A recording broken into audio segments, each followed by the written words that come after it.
لا يتمنى أن يكتب له في يوم 1000 حسنة أو تحط عنه 1000 خطيئة.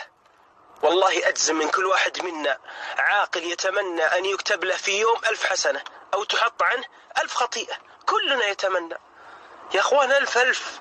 وترى العمل يسير بسيط جدا. في صحيح مسلم يقول عليه الصلاة والسلام: أيعجز أحدكم أن يكسب في كل يوم 1000 حسنة؟ سأل سائل من الصحابة: كيف يكسب يا رسول الله 1000 حسنة؟ قال: يسبح 100 تسبيحة فيكتب له 1000 حسنة أو يحط عنه 1000 خطيئة. يعني تقول سبحان الله 100 مرة يكتب لك 1000 حسنة أو يحط عنك 1000 خطيئة. طب لو قلت 200، لو قلت 300، فضل الله واسع سبحانه وتعالى. طيب لو دليت على هذا الخير، الدال على الخير كفاعله.